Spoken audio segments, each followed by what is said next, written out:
Mi nombre es Sebastián Palermo, esposo de Luciana y papá de Gianna, Nicolás y Alegra. He estudiado medicina desde hace muchos años y me he formado como médico y como especialista en salud emocional. Pero lo que más me apasiona es la tarea que el Señor me ha asignado para cuidar personas en la función de pastor. Y este es mi testimonio. Sebastián, combinaste dos mundos que sobre todo tiempo atrás parecían estar totalmente disociados, la psiquiatría y el ministerio pastoral. ¿Cuál fue primero y cómo los lograste integrar? Yo era pequeño, recuerdo que tenía unos 8 años, 9 años, no más de eso. Iba con un pastor que, por alguna extraña razón, antes los pastores se dedicaban mucho el mano a mano a la gente. Este pastor se había dedicado mucho a mí, tenía 8 años.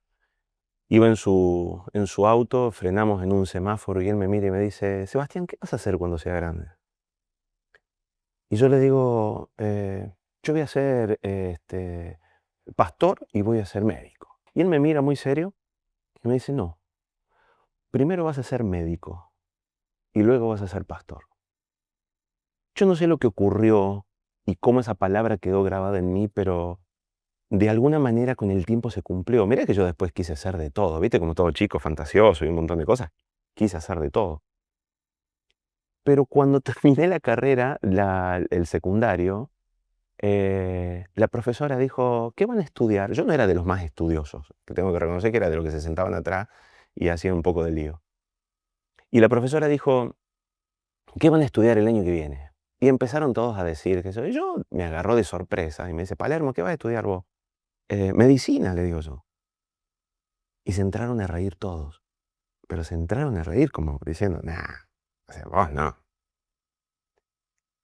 Y la profesora me dice: no, Palermo, en serio, ¿qué vas a estudiar? Y yo me quedé choqueado. Y yo le dije: yo estudié medicina. Al año siguiente entré en la carrera de medicina. Y cuando llegué a quinto año de la carrera me encontré con esta hermosa materia que se llama psiquiatría. Ahora, si vos me preguntas si yo quería hacer psiquiatría cuando era chico, si quería ser médico, si quería entender, si quería ser... No quería hacer nada de todo eso. Sin embargo, el ministerio pastoral sí ya estaba en tu consideración. Yo toda la vida estuve en una congregación cristiana. Entonces la idea de ser pastor estaba inmersa en mí, ya se había puesto. Pero claro, cuando me empiezo a dar cuenta que las personas se enfermaban también por su psiquis, ahí yo dije: pero esto es lo mío. Esto es lo que siempre estuvo asociado a nuestra creencia. La palabra psiquiatría significa psique y atros. Psiquiatría, de psique y atros. Psique significa alma. Es una palabra latina que significa alma. Y atros significa médico, médico del alma. Y me quedé: esto no se sabe. A vos te dicen psiquiatría y vos te imaginás Sí. receta, loco, electroshock, ¿viste? Una cuestión. O sea, el tema es que está mucho más cerca de lo que nosotros creemos. Nosotros somos, de alguna manera, mucho más cercanos a este rango de vida o de visión que lo que muchos creen. Claro, después se fue desviando, se volvió psicofarmacología y ahí ya fue otro capítulo. Pero cuando yo empecé a trabajar, me di cuenta que en el consultorio era el lugar indicado para trabajar la parte espiritual de la gente. Porque te empezaban a hablar, vertían sus necesidades y obviamente no negaba el evangelio, así que terminaba predicando. Y un día le dije: quédate, nos quedemos a orar. Se fue generando ese espacio y cuando menos me di cuenta era un médico psiquiatra, no sé cómo llegué hasta ahí, por esto que te digo, que estaba predicándole a la gente y después del consultorio nos quedábamos a orar. Eso nos fue llevando a mejorías tremendas por parte de los pacientes. Obviamente tuve conflicto con mis colegas. Yo era el místico, era un psiquiatra que necesitaba ser paciente antes de ser psiquiatra porque creía en un amigo imaginario. En el ámbito académico imagino que esto no lo... No, esto era una locura. Que yo fuera pastor, la tenía que yo trabajaba en el Instituto Provincial de Alcoholismo y Drogadicción, el IPAD, y venían los pacientes y decían: yo quiero hablar con el pastor Palermo. Y se enojaban en el secretario y decían: acá no hay ningún pastor Palermo. Dice: usted quiere hablar con el doctor. Y los maltrataban porque venían a buscar un pastor. Eso fue un conflicto, ¿no? Porque dentro del ámbito pastoral, que supieran que yo era psiquiatra, también me mataban. Entonces nunca supe exactamente dónde estaba parado. Pero con el tiempo las murallas fueron cayendo y realmente empecé a recibir una gran aceptación por parte del cuerpo pastoral y por parte de mis colegas en función también de la seriedad y el profesionalismo con el que desarrollamos la tarea. Así que ahí hicieron conjunción las dos cosas. Claro, lo que pasa es que los ministros suelen centrarse en la restauración espiritual, pero eso vos agregabas todo un énfasis de educación emocional. Toda la parte de educación ¿Vos creés que emocional. esta conjunción es un área que todavía la Iglesia necesita aprender y explorar? Sí, mucho. Sobre todo porque nosotros le hemos dado mucho de esta tarea que nos corresponde al cuerpo pastoral, a la iglesia, a un ámbito que no conoce del espíritu. O sea, nosotros trabajamos mucho la parte de psicología y la parte aún de psiquiatría con profesionales que muchas veces no conocen del espíritu y te dan un pedacito de tu vida. Nosotros hemos dividido al hombre, el cuerpo para el médico, la psique para el psicólogo, y el alma para el psicólogo, y la parte espiritual lo manejan los pastores o la iglesia. Cuando Dios quiere la totalidad de nuestro ser. Entonces sí, yo creo que aún hay mucho por introducirnos y aún hay mucho porque la iglesia aporte en investigación, en sabiduría, en inteligencia en este asunto. Yo creo que se van a levantar muchos profesionales, hijos de Dios, con entendimiento del reino de Dios, que van a hacer aportes tremendos a todo esto. ¿Y qué tipo de resistencia encontrabas vos en el ámbito de la Iglesia? Sobre todo, yo creo que la iglesia ha, de alguna manera, resistido este tipo de profesiones por el hecho que cuando no están aferradas al reino o no están centradas en Cristo, le dan mucha fuerza al homocentrismo, es decir, a que el hombre sea el centro de su propio protagonismo y de su propia sapiencia. Entonces, el hombre, arreglando los problemas del hombre, fue algo que, como iglesia, muy bien, siempre resistimos. Entonces, la idea de que Dios no pudiera sanar tu alma y necesitaras un profesional o un psicólogo, aterra un poco a un pastor o a un líder, poniendo en juego su propio sistema de creencias. ¿Cómo Dios no puede sanarte? ¿Cómo Dios no puede? Esto hay que orar, a vos te falta oración. Entonces mandamos los depresivos a orar. Si supiéramos lo que es la depresión, nunca mandaríamos un depresivo a orar. Necesitamos, los hijos de Dios, introducirnos más en estos capítulos. O sea, hay muchos médicos cristianos. Supongamos, vos hablas con un médico cardiólogo que es cristiano y nadie tiene conflicto. Hablas con un gastroenterólogo cristiano y nadie tiene conflicto. Pero hablas con un psiquiatra cristiano, dicen, ¿cómo un psiquiatra cristiano? No existe eso. Claro, sí, existe. No solo existe, sino de que la mente funciona de la misma manera. O sea, funciona neurobiológicamente. Maneja biología y maneja aspectos abstractos, igual que el resto del cuerpo. Pero nos cuesta mucho aceptarlo. Entonces, yo creo que la iglesia necesita empezar a recibir esa información y animarse a no tener miedo, porque no estamos saliendo de las escrituras. Decís empezar, pero ¿no hubo un cambio en estos paradigmas, no sé, de 20 años atrás a esta parte? Yo creo que sí. De hecho, no me fue igual al principio que ahora. Yo al principio fui muy resistido, medido, no sé si resistido, pero viste cuando te miran, viste, te miden. Desconfianza. Claro, viste, dices, ¿qué está haciendo? ¿Para dónde va? Una vez me acuerdo que llegó un juez a la iglesia y... ¿Se te confunde la iglesia y el consultorio? No. Lo que pasa es que el consultorio estaba, yo por una cuestión de funcionalidad y practicidad, atiendo a muchas personas en mi oficina. Y en ese momento estaba en un lugar que estaba atrás del auditorio. Entonces llega el juez y me dice, ¿usted es el doctor Palermo? Sí. Me toma asiento, se sentó y me dice, yo quiero decirle que yo lo estoy investigando a usted. Dice, porque usted tiene acá el negocio armado. Y yo le digo, ¿qué negocio? Y me dice, usted le hace fácil, usted viene la gente a la iglesia y después lo manda al consultorio. No, le digo, justamente lo opuesto. Cuando una persona empieza a venir a la congregación, yo ya no lo tomo más como paciente. Yo no atiendo a nadie de la congregación como paciente. Y se queda mirándome. Es que mi hijo vino acá. Sí, le digo, yo sé quién es su hijo. Su hijo vino acá. Ahora le hago una pregunta, le digo, ¿usted sabe que su hijo tuvo ideas de suicidio y que en el consultorio impedimos que se matara? No, dice, nunca supe eso. Y estaba el hijo ahí. Y le digo, ¿por qué no le contás a tu papá? ¿Por qué él está entendiendo mal lo que estamos haciendo? Sí, papá, yo vine con ideas de muerte, vine con ganas de morirme, acá me ayudaron. Y cuando yo entendí, le digo, ahí me metí yo, y cuando yo entendí que su hijo ya estaba estabilizado, yo le presenté el Evangelio, que fue lo que cambió mi vida. Hoy él participa de la congregación, pero él no es paciente mío. En el momento que él entró en la congregación, yo corté. Y yo se lo expliqué, le digo, porque yo creo que hay un poder más grande que aún lo que nosotros podemos dar como ciencia.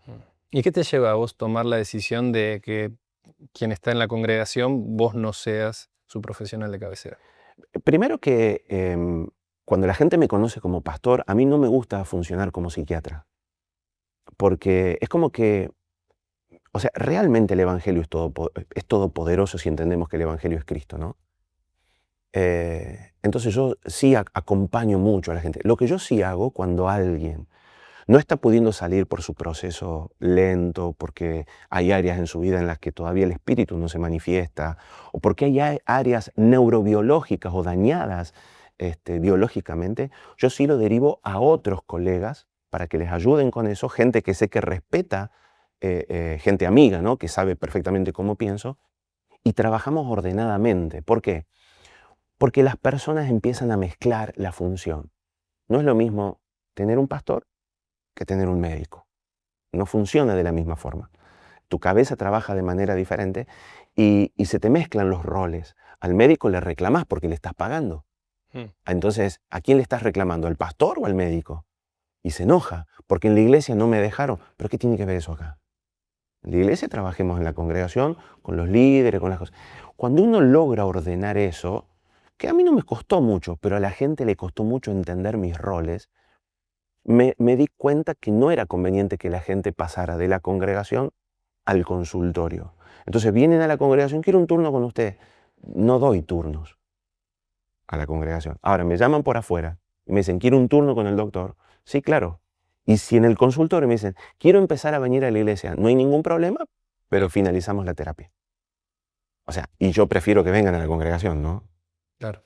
Hace un tiempo, en una conversación, me dijiste que habías bajado considerablemente el tiempo que le dedicabas al consultorio.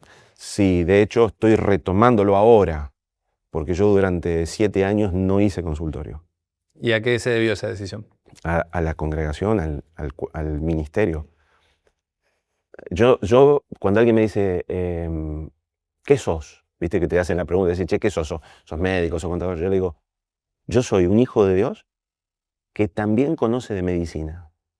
No me gusta identificarme como médico. De hecho, vos no vas a ver que yo me pongo en ningún lado. A mí me gusta que me digan Sebastián. Ni siquiera me gusta que me digan, no es que no me gusta, ni siquiera uso el soy pastor, soy apóstol, soy médico, soy psiquiatra. No, no los uso porque mi identidad no está puesta ahí. Entonces durante un tiempo dejé la psiquiatría, o sea, dejé el consultorio porque me dediqué mucho a la enseñanza de la psicoeducación. Y bueno, hoy ya lo extraño un poquito, ¿viste? Porque el consultorio enriquece. Hay vocación. Sí, pero aparte tomás contacto con la gente, ves el problema fresco. Casi todos los libros que yo tengo escritos son de historias de pacientes. Es decir, gente que tuvo historias y obviamente todo cambió de los nombres. Y modifico un poquito la historia para que si algún paciente lo lee, claro, no se sienta vulnerado, pero sí cuento historias que me pasan en el consultorio y son apasionantes. Entonces, hoy estoy volviendo por esa razón, pero la tarea ministerial lleva todo el tiempo. Si bien vos ayudaste a miles de personas a superar sus temas en el consultorio, bueno, también a través de tus mensajes, te tocó estar del otro lado, ¿no? ¿Cuál fue tu experiencia personal con la ansiedad? ¿Cuál fue tu punto de quiebra?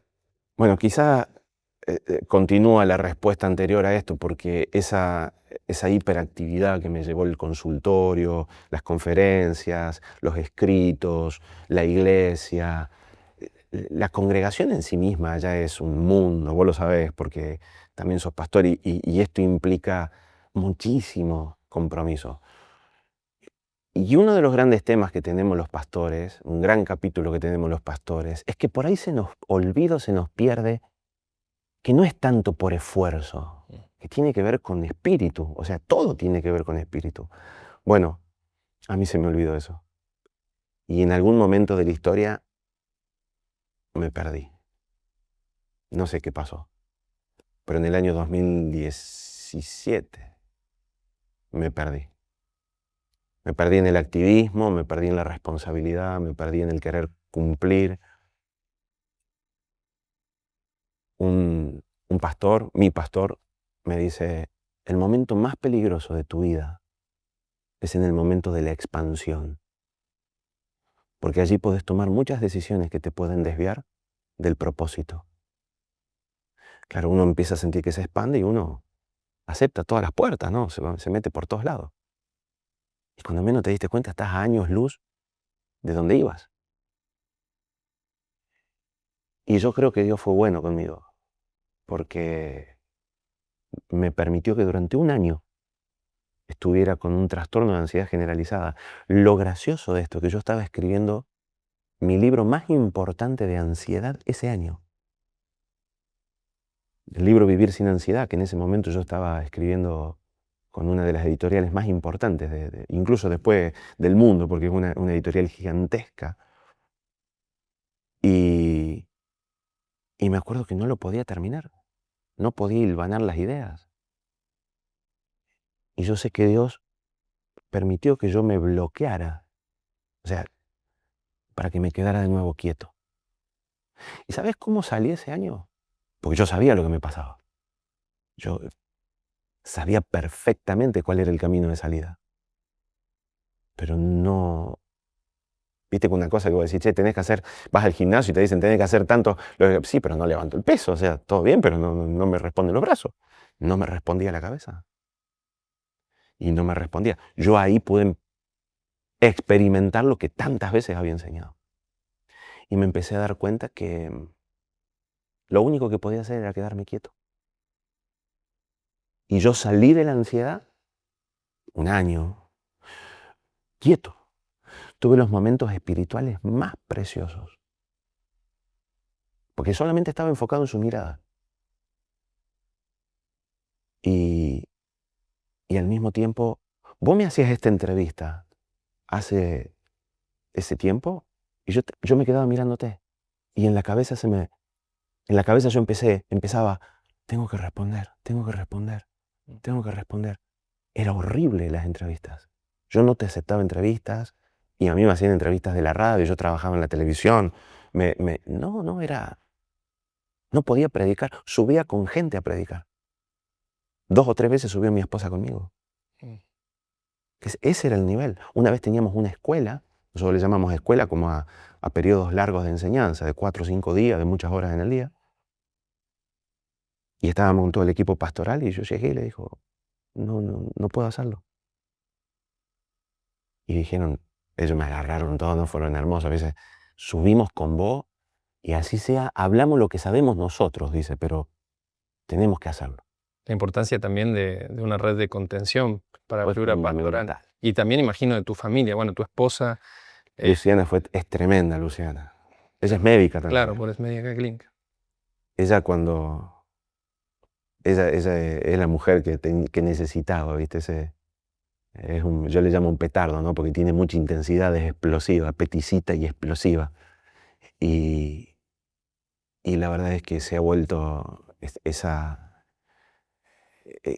persona en la cual yo puedo reposar y cuando me siento decaído, sin ganas, cuando hay problemas, se enfoca mucho, me enfoca muy rápido. ¿Por qué crees que se habla tanto de las crisis de fe de los creyentes y tan poco de las crisis que atraviesan los pastores, siendo que ambas son igual de comunes? Muchas veces pensé en eso. A veces le eché la culpa al orgullo pastoral. Otras veces pienso que, qué sé yo, llegué a pensar que son hipócritas. Después me di cuenta que ninguna de las dos, sí hay de las dos, ¿no? Por supuesto. Un poco. Pero entendí que no es la mayor razón. Creo que por ahí los pastores tenemos mucho temor a que la gente se desilusione del reino si nos ven débiles. Entonces uno no tiene conflicto, es lo que me pasaba a mí, ¿no? No tengo conflicto en que la gente me vea débil. Pero ¿cómo va el que te acompaña, el que te sigue, el nuevo, o el que hace un tiempo que está y está bebiendo de tu fe y te ve trastabillar, caer? puede ocurrir, ¿no? Digo, puede ocurrir. No es lo que debería pasar, pero puede ocurrir que se desanime. Entonces el pastor le tiene miedo a eso, olvidándose que el que le da el crecimiento es Dios, por supuesto. De nuevo es con fuerza, con planificación. Pero claro, en la intencionalidad, creo que muchas veces no queremos que nos vean fallando en ánimo, en desánimo, en lo que sea, para que la gente no se apague. Me parece que mucho tiene que pasa por ahí. Y el otro capítulo tiene que ver con que hay mucha ignorancia de lo que está ocurriendo. Es decir, los pastores no saben digo los pastores, muchos sí, pero un gran capítulo no conoce cómo el espíritu interacciona con la mente, con el alma. Entonces asocian todo a que se puede resolver todo de forma espiritual. Dice la Escritura en el libro de Génesis capítulo 1, versículo 1. En el principio creó Dios los cielos y la tierra, es decir, lo espiritual y lo natural fueron hechos juntos. Y nosotros tenemos la idea de que funciona lo espiritual sin lo natural.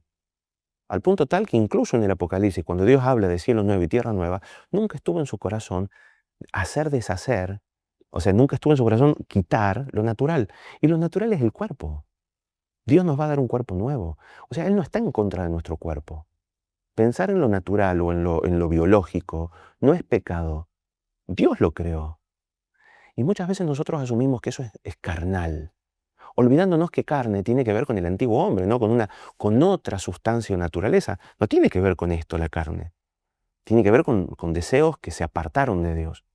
Y yo creo que por ahí también pasa, ¿no? Los pastores ignoran las guerras mentales o almáticas y terminan de alguna manera permitiendo que eso avance.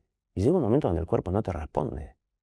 También el modelo de iglesia tan centrado, ¿no?, en la figura pastoral, pero sin embargo noto que hay como un acercamiento hacia la figura del líder vulnerable. Yo creo que sí, que hoy hay una exageración en el lidercentrismo, en el templismo. Eh, Creo que son funcionales, muy necesarios muchas veces, pero como todas las cosas, todo lo que hacemos es figura y sombra de lo que ha de venir. Entonces no es el centro, el templo, ni el líder, ni el pastor. Recordemos que nos dieron la unción pastoral, pero el pastor es Jesús. Nos dieron la unción evangelística, pero el evangelista es Jesús. O sea, Él nos dio de Él para que nosotros podamos oficiar. Después nos ponemos los títulos y hacemos del título el centro y todo el mundo nos mira como el pastor. Acá hay un solo pastor según el Salmo, ¿no? Es decir, yo siempre digo, o sea, cuando ya vienen y me preguntan, yo ni siquiera puedo hacer que la gente se convierta, porque eso lo produce el Espíritu Santo. No puedo ni siquiera hacer que la gente venga a la iglesia. Yo lo único que soy, me gustó la definición de Juan el Bautista. Soy una voz que clama en el desierto. Allanen el camino del Señor. Y eso es lo que somos. Somos como luces. Che, muchacho, es por allá. Vieron que la luz, una vez estaba con mi hijo y mi hijo quería ser actor y quería... Entonces yo lo miro y le digo, hijo, no te confundas. El sol brilla, el sol ilumina, las estrellas brillan. Uno puede mirar las estrellas, pero las estrellas no producen luz. O sea, vos podés ver una noche estrellada, pero no ves nada. Pero el sol, nadie lo mira. Pero todos usamos la luz que el sol da. En la vida del pastor, esta es la historia. Vos funcionás bien cuando vos iluminás, pero no te quedás mirando la luz, porque te encandilaría. Entonces la gente tiene que funcionar sin mirarte. Vos producís luz y la gente tiene que funcionar sin mirarte, porque el propósito de la gente es que puedan enfocarse en el Padre.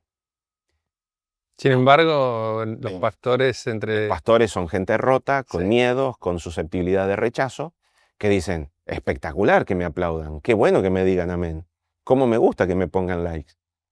Yo quiero tener una mega iglesia porque eso habla de que soy exitoso, que la gente me aprueba, que la gente me... Entonces estás hablando con un huérfano.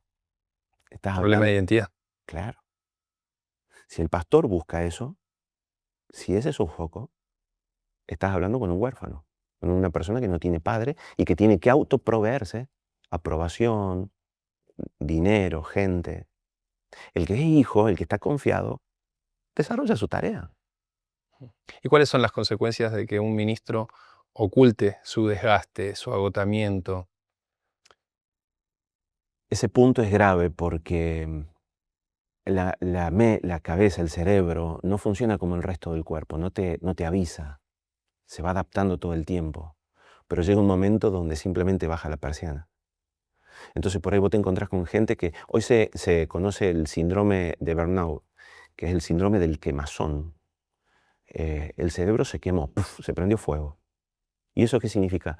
No te sirve más la cabeza como por 6, 7 meses, un año, si no haces bien la recuperación.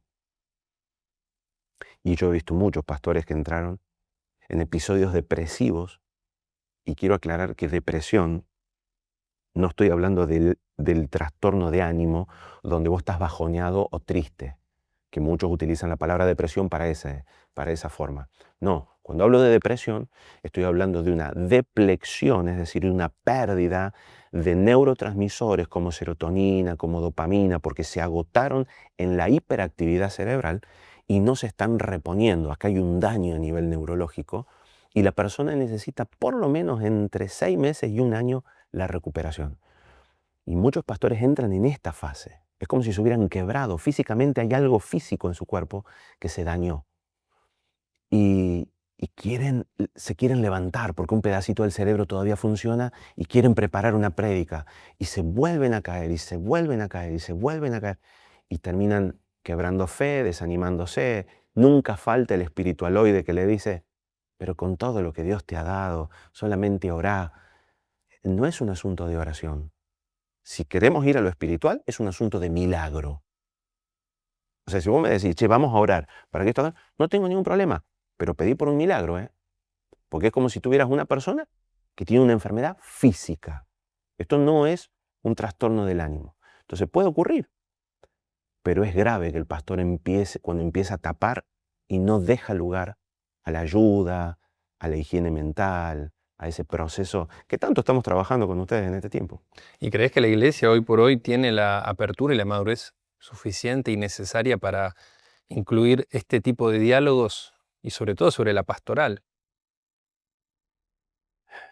La realidad es que sí, lo dialogamos. Yo veo que hay muchos libros, o sea, ahora están apareciendo libros, hay charlas, estas, pero la realidad es que no sé cuántos pastores se van a animar a hacer un autochequeo, Claro. porque volvemos al punto inicial. Si el pastor está roto y está trabajando desde la orfandad, y eso no te lo dice, eh, el pastor no te va a decir, che, yo necesito el reconocimiento de la gente. ¿Quién te acepta eso? Hasta que yo reconocí, yo necesito el reconocimiento de la gente. Yo me pasaba días obsesionado con los likes. Me pasaba días obsesionado con cuánta gente miraba las prédicas. Y eso es algo que no te lo dicen, no te lo hablan, pero está del otro lado. Y entonces yo creo que hay una charla que se está abriendo, pero la realidad es que muy pocos son los que se animan a autoexaminarse. Lo triste es que esto es como un nudo, ¿no? Se va ajustando, ajustando, ajustando, ajustando, ajustando, y llega un momento donde no te da más la cabeza. Creo que esto que vos decías del pastor que mira los likes, las visualizaciones, es una medición de indicadores de éxito que el Sí, mundo también ofrece a quien sea, aunque no se dedique al pastorado, ¿no? sí, Sin embargo, el pastorado debe tener sus indicadores específicos de éxito conforme al reino. sí, qué bueno que está eso. Hace un tiempo atrás tuvimos un problema en la congregación. Nunca faltan esos problemas de gente que se larga a acusar al pastor, ¿no? No me aman, no me quieren acá. Nunca faltan. Más una congregación como la nuestra que trabaja con gente rota y nos especializamos en gente conflictiva, sobre todo. Y yo cada vez que me hacen uno de estos planteos, me angustio mucho. A mí me afectan, porque siempre digo, no, peleo mucho con el huerfanito dentro mío. Y muchas veces tengo que estar preguntándole a Dios y recordando que Él es mi Padre. Y ese día uno de esos días yo me quedo preguntándole y le digo, Señor, ¿esto realmente es así? O sea, me estoy equivocando. ¿Cómo sé que estoy haciendo las cosas bien? ¿Cómo sé que no me estoy autoconvenciendo y que tengo mis propios medidores? Esa fue la palabra que usé.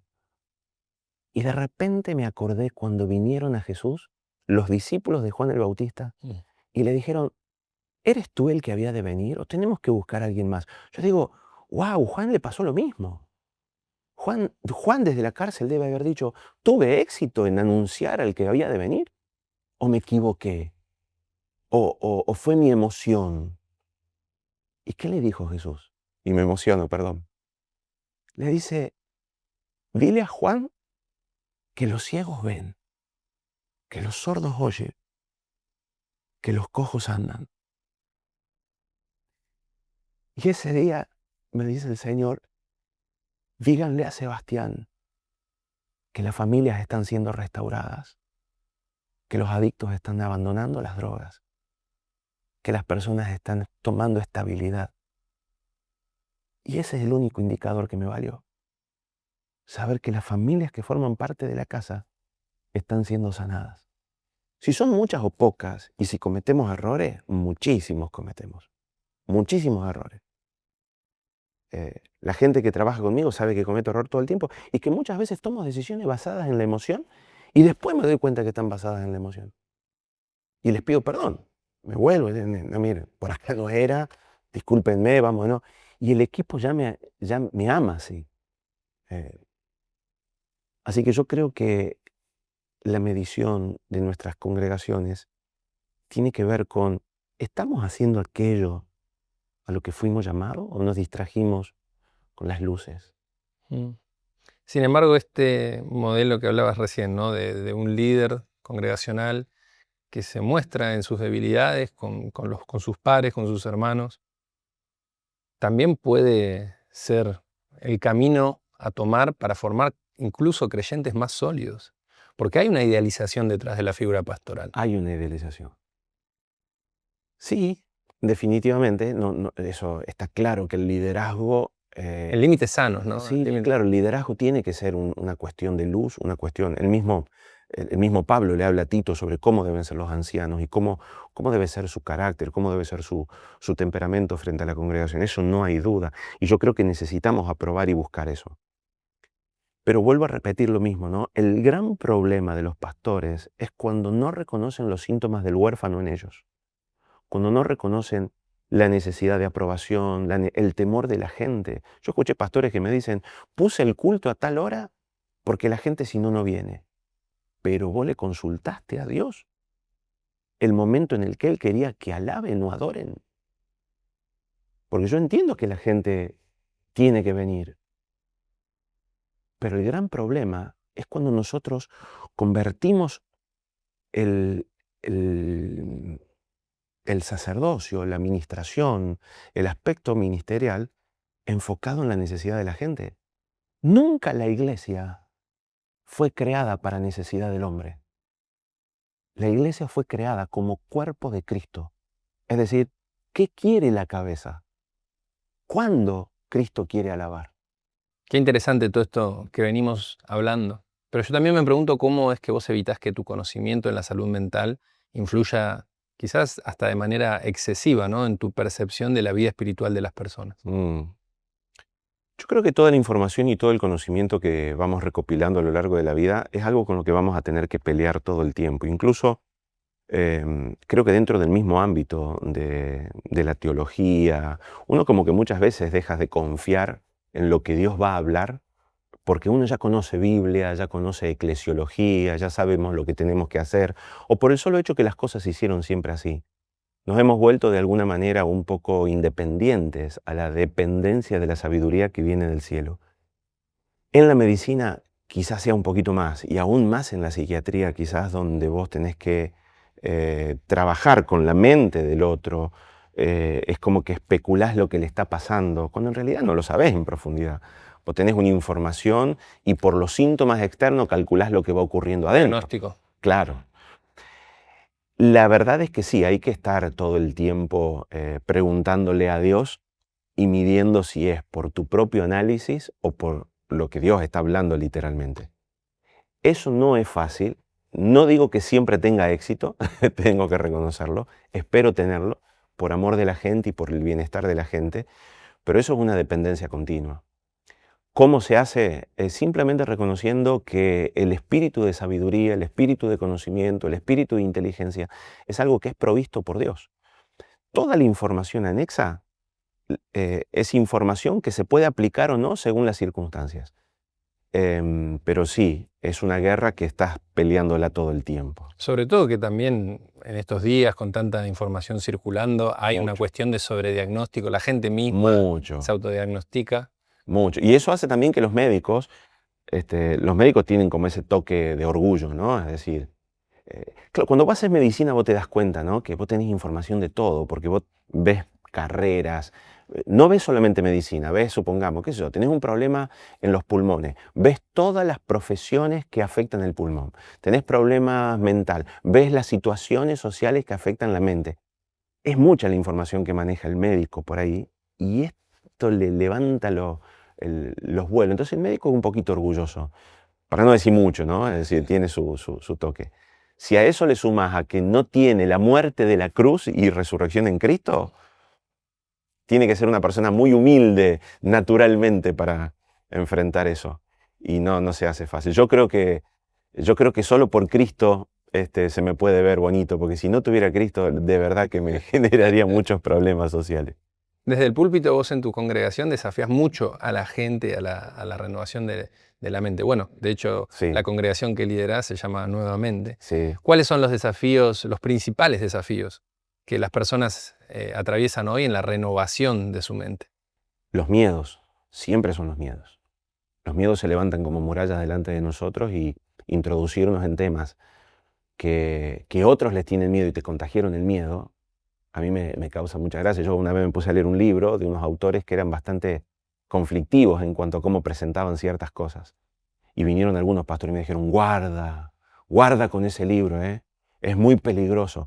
Y yo lo miro, una vez lo miro y le digo, pero a ver, definime, ¿es anatema? No digo que es anatema.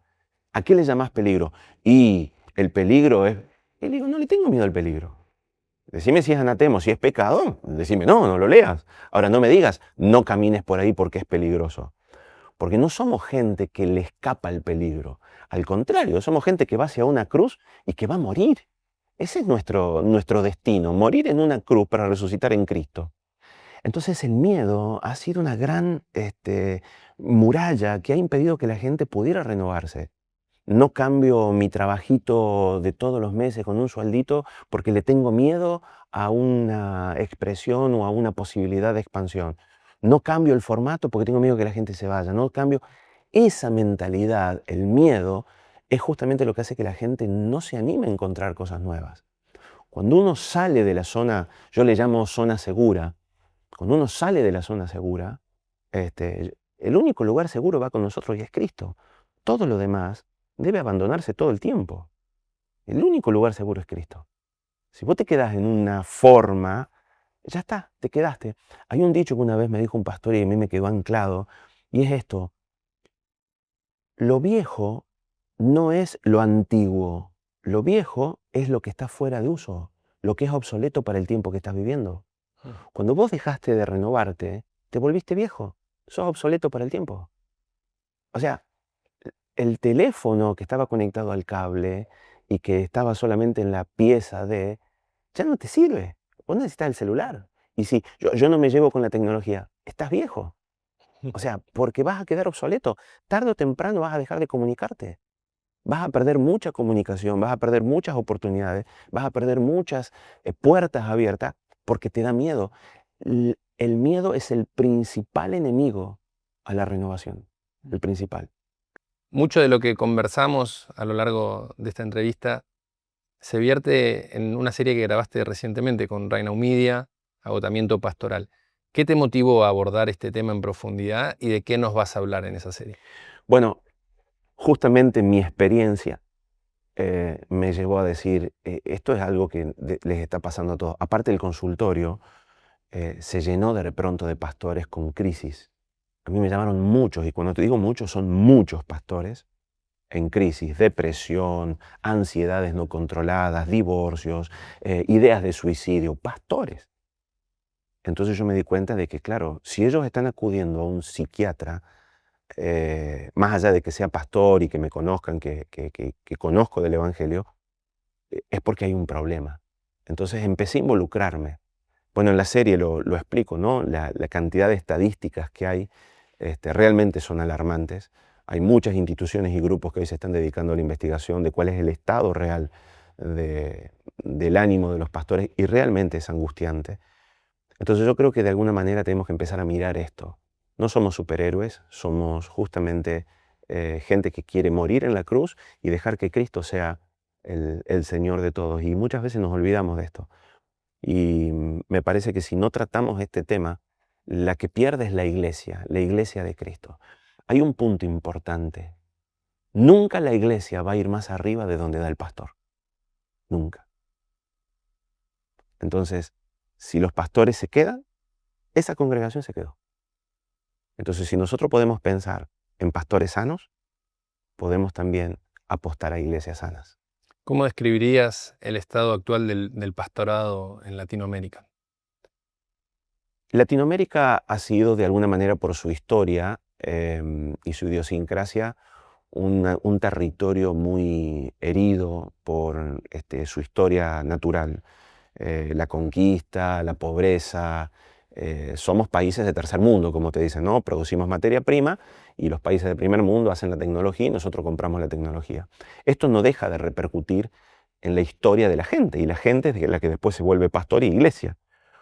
Entonces, cuando vos ves a la historia al latinoamericano, el latinoamericano busca mucho a la provisión, que no es lo mismo que pasa en Europa.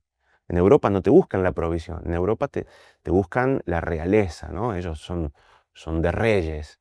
Lo digo con buen sentido, pero claro, en Europa les cuesta mucho encontrarse con un Dios paternal, porque no tienen necesidades económicas como se tiene acá. Hay, pero digo, no se tienen necesidades como se tiene acá, se vive de otra forma. Entonces el latino, desde su necesidad, desde su herida, desde su historia, comienza una búsqueda de Dios desde la paternidad, tratando de resolver el tema de la orfandad, que es un capítulo central en el Evangelio.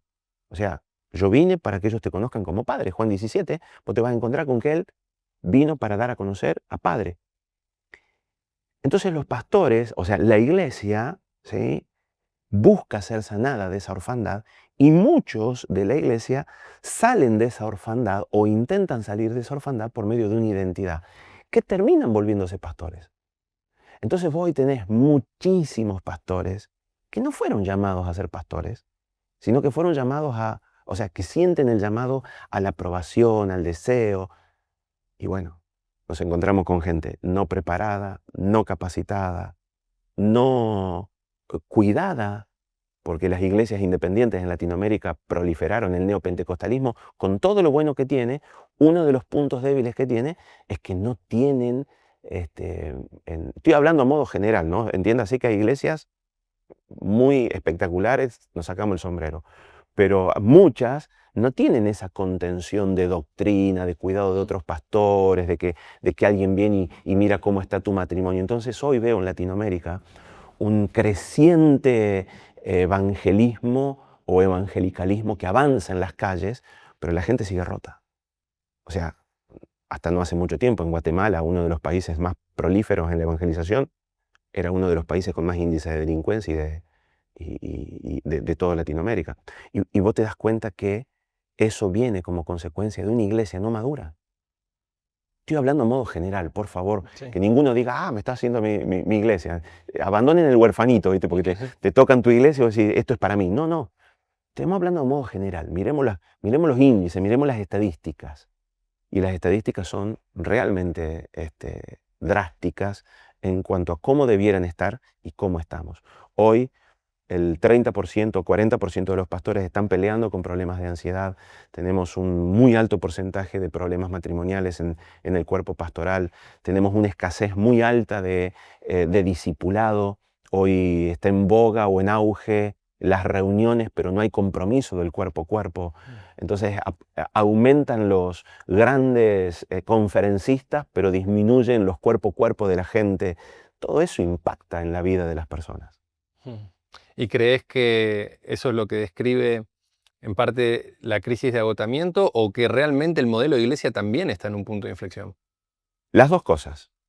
Eso describe la crisis de agotamiento, porque un trabajo tan agobiante como el pastoral, cuando no está nutrido por la fuente de energía y de vida que es Cristo, te termina, no te digo secando, pero sí termina agobiando. De hecho, Se considera el pastorado como una de las profesiones más estresantes. Ese es un estudio, ¿no? Son profesiones estresantes. Muchos estudios lo ponen a la altura de los CEOs de las grandes empresas. Pero no tiene ausencia de lógica. Vos estás trabajando con gente rota, gente lastimada, y vos viste cómo es el herido. Cuando vos lo querés ayudar, te va a culpar a vos de que no lo ayudaste bien. Vos sos el responsable vos me dijiste que ibas a venir y no viniste. Vos oraste y no me curé. Vos me dijiste que mi familia iba a estar bien. Vos sos el responsable de mi malestar. No me llamaron, no me amaron, no me cuidaron, no me dieron. Al final, miralo, el pastor. O sea, todo el tiempo vivimos esas ta. Por otro lado, hoy te estoy hablando de estos problemas. Pero por otro lado vivimos todas las bendiciones, ¿no? Sí, el balance siempre es positivo. Siempre es positivo. O sea, lo quiero aclarar porque la gente te ama, hay una iglesia sana, una iglesia madura, una iglesia que te cuida. Pero bueno, estábamos hablando del otro lado, ¿no? Claro, Sí, porque sí. por ahí dices, che, qué negativo que... No, entiendo, hablabas del agobio, ¿no? Claro, estamos hablando de ese punto. Y de hecho en la serie también abordás el tema Hay una del iglesia descanso. sana, el pastorado es una de las mejores profesiones que vos podés tener porque tiene que ver con el reino, o sea, puedo hablar muchas más cosas positivas que las negativas, pero estoy hablando del problema que hoy estamos viviendo. Bueno, hay como un mal de esta era también, es que uno ve que los pastores no tienen descanso, ¿no? No hay Porque no hay descanso mental, no hay descanso físico. ¿Por qué crees que luchan tanto con la idea de detenerse como si fuera realmente algo pecaminoso? Creo que tiene que ver con esta cuestión de resultados. Necesito evidenciar resultados y el resultado viene como consecuencia de mi esfuerzo. Aparecen algunos versículos aislados que se nos mezclan con doctrina. Quiero desgastar mi cuerpo por amor del reino. Sí, todo espectacular, pero sin un cuerpo sano. O sea, yo he visto pastores que a los 50 años ya no pueden seguir en el ministerio porque su matrimonio se quebró, sus hijos se apartaron, porque en la casa la irritabilidad de la ansiedad hace que tus hijos vean un evangelio hipócrita. O sea, hoy tenemos un problema muy serio con los hijos de los pastores. O sea, el gran problema no solamente del pastor, sino toda la generación que sigue abajo, no quieren muchos saber del pastorado. Digo muchos, hay muchos que sí. Muchos no quieren saber del pastorado porque ven esa dualidad. Entonces sí, yo creo que es un problema serio el tema de no considerar este tema de la salud emocional y mental. Y para quienes vean esta serie, ¿cuál crees que es el mensaje más urgente que les querés dejar? El descanso. El descanso y la meditación. Son los dos grandes capítulos que yo propongo en todo.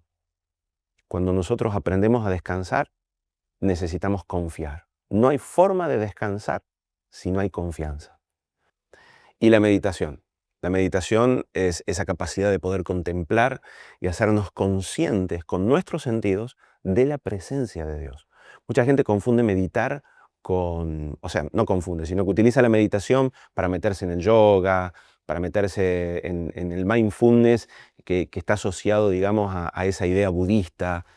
Pero nosotros tenemos la mejor meditación de toda la historia, que es contemplar la hermosura de Dios, la santidad de su templo, como hacía David, ¿no? David decía, ¿no? Es decir, una cosa pediré y esta buscaré, que esté yo en la casa del Señor todos los días de mi vida para contemplar su hermosura y meditar en su templo.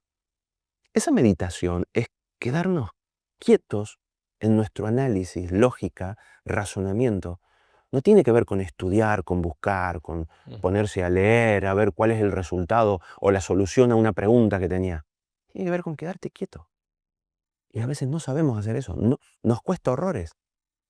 Entonces, esos dos elementos traen sanidad. A largo plazo, porque es como el gimnasio, no es que medito hoy y mañana ya estoy para salir. Es a largo plazo, como el gimnasio, ¿no? O la comida. Esto es un mecanismo preventivo de salud y es fundamental.